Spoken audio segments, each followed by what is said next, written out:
Okay. Hi, I'm Kim. Kim, nice What's to your meet you. name? I'm Rachel. Rachel. Nice to meet you.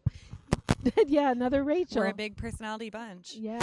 Uh, So, Rachel, do you live near here? yeah, I live 3 blocks from here. I have worked or lived here for the last 10 years. Oh, yeah.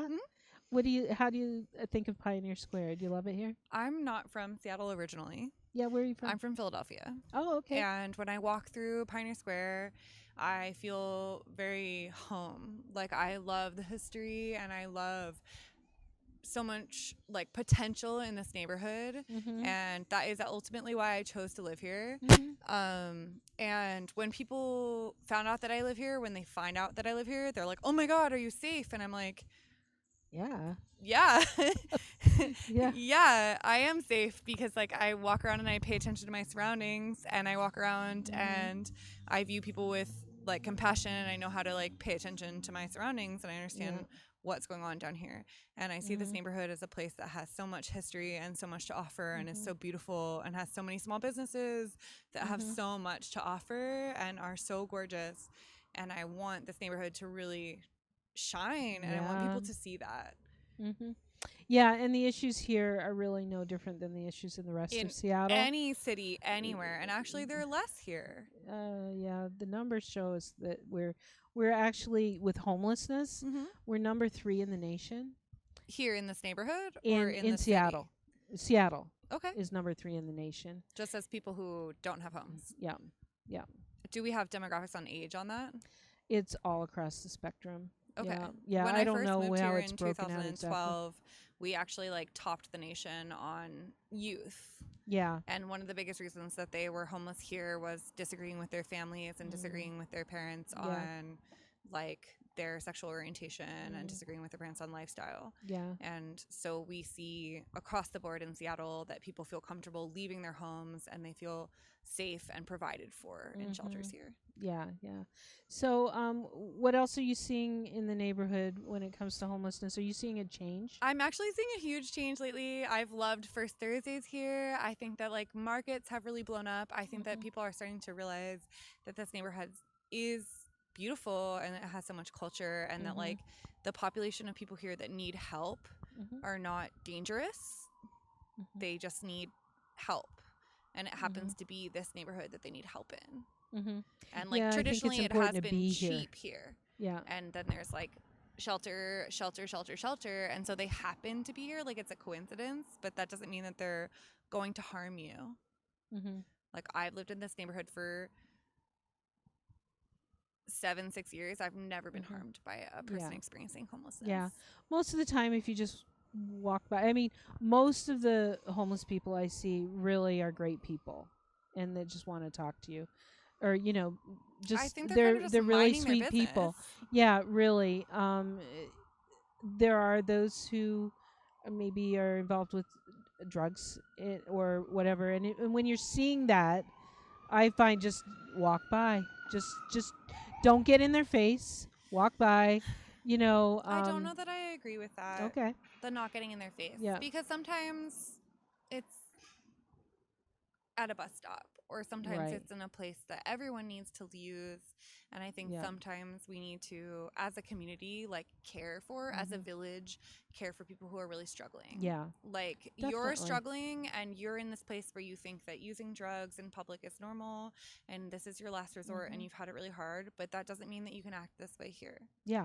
Like Oh, I please move totally away from the bus agree. stop. And Mhm. I think that like a lot of people who experience that and are doing that are reciprocal to it. And so I don't Mhm. think that necessarily Mhm. ignoring it is the Yeah. way. I mean, I think we need to nurture people. yeah. Oh, I totally agree with that.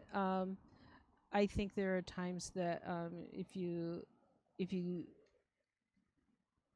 how should I put it? I don't I've been sitting here way too long. Do you want to, should we No, stretch? Do you want to do a no. little? Um, I think that sometimes you do if you make eye contact, Mm-hmm. and I say this very carefully, but if you get involved when somebody is heightened, it's going to make it worse.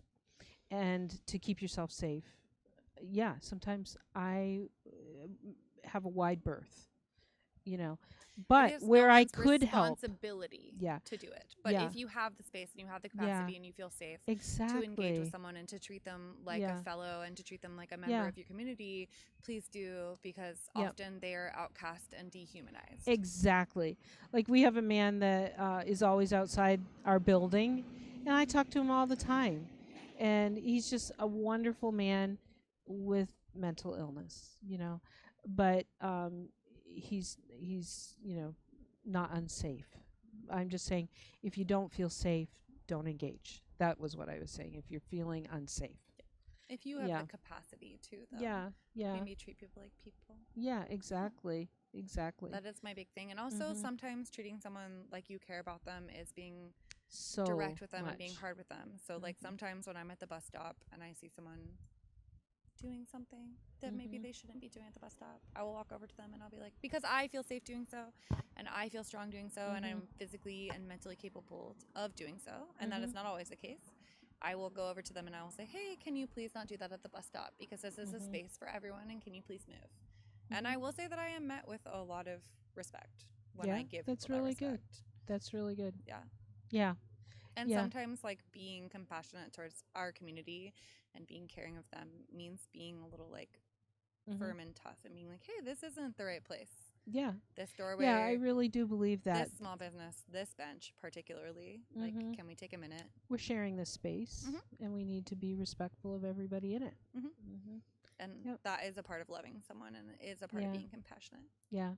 We talk about that a lot here on the bench. So, I've been here since noon, and Unbelievable. Thank 24 you. hours, and we've talked to a lot of people in nonprofits and neighbors and so on, and we've just talked a lot about how really it's about having relationship with people and seeing them as people and coming alongside and being in community. That's what's really important, because people who are homeless, it's more about a lack of relationships Yeah. than about a lack of housing. That's there, but they've somehow lost relationships and Or need to rebuild community or those. village or Exactly. connection. Hmm. Yeah. Yeah, yeah. Yeah. So that's what we do here at the At mission Bread at of Bread Life. of Life. Yep. Okay, so you're here for Bread of Yeah. Life. Yeah. Yeah. I'm the CEO here, and yeah. Sorry, I just was No, like, oh, that's okay. you're actually sitting out here. This is really Yeah. cool. No. And Yeah. I walk through it all the time. This is my bus route home, and like, Okay. people do find out that I live down here, and they're really, really harsh on the community down here. Yeah. And I'm just like, you know what? They're actually not that dangerous. And Mhm. I know when you are homeless adjacent, or when you, and I would say that, like, Mhm. as in, like, you're one or two paychecks away from being homeless. Mhm. And I think that often the burden of being compassionate towards people who are Mhm. experiencing homelessness falls on our most vulnerable, right? Like, prevention is Mhm. one of the strongest Mhm. aspects of dealing with Yeah. homelessness, is Yeah. preventing people from falling from Yeah. homelessness. But when you live in a wealthy neighborhood, Mhm. you're you live in a wealthy neighborhood with your padded paychecks in to your mortgage or to your living, Mhm. it's easy to say, hey, be nice to those people. Hey, treat people with respect. Hey, do Mhm. that. But then when you live down here and you're maybe a paycheck or maybe a paycheck or two away from that exact scenario, Mhm. everyone's telling you to be nice, and Yeah. you're dealing with, like, your own stuff, Mhm. and then you're dealing with their stuff, and Mhm. you have to dredge up this compassion in yourself, Mhm.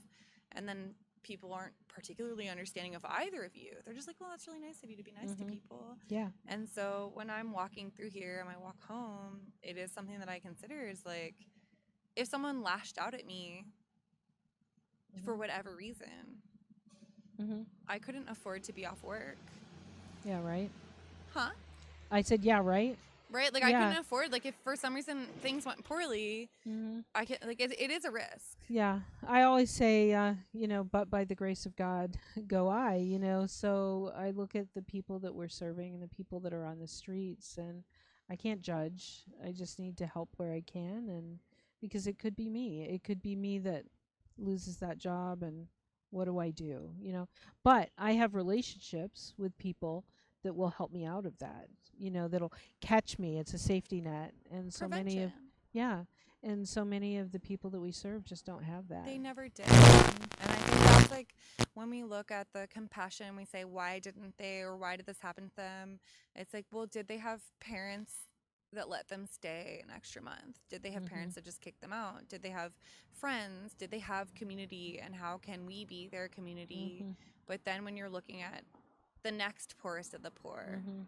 Yep. like, how can we ask those people to be their community? How can we Mhm. ask people who live in Pioneer Square when we have the Addison, which is low income, and we have Mhm. Hirabayashi Place, which is low income, and we have all these places? Like, we do need people from wealthier outside the neighborhood to take that risk. We Mhm. can't ask these people who are already at risk, who are next paycheck homeless, Mhm. to nurture people to take the risk. Mhm. We need to bring people in from the outside. They also need to be generous and compassionate, Mhm.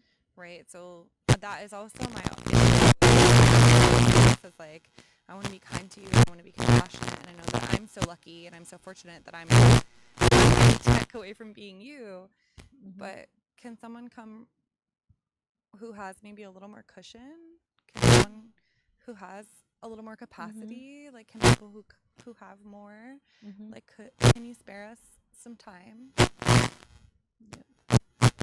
Oh, Up that. yep. Well, Right. yeah. Well, And that's great thoughts. Yeah. like, Appreciate that. we write a lot of compassion checks for people and a lot of care for people who are experiencing this and experiencing this homelessness, but we aren't, am I good? Mhm. No, But you're we fine. aren't addressing people who are living right next to it Mhm. and who are very close to it, Yeah. who are really, really struggling, and that's Mhm. prevention. And I always, always, always want people from our wealthier and our more powerful and our more influential neighborhoods to Mhm. also please come down here and form these connections Mhm. and have this compassion Mhm. in person, and make sure that, like, it's not following on our neediest to Mhm. take care of our next neediest. Mm. Good point. Good point. Well, thank you for coming tonight. We're going to be sitting here for the next, 11 hours and just talking to people. I'll probably sleep for a while, I but hope you get a really good nap, yeah, and it's very thanks. restful. Yeah, well, I'll rest. We'll see. you know. So here, I'll take it. Well, thank you so much. Rachel, I'm Kim. It was nice to meet you. Thanks for coming by. Thanks for being down here, and Thanks. and I appreciate everything that you do. Like, Thank you. I appreciate your compassion. Thanks. Thank you. We're going to go to a quick break and we'll be back in just a minute.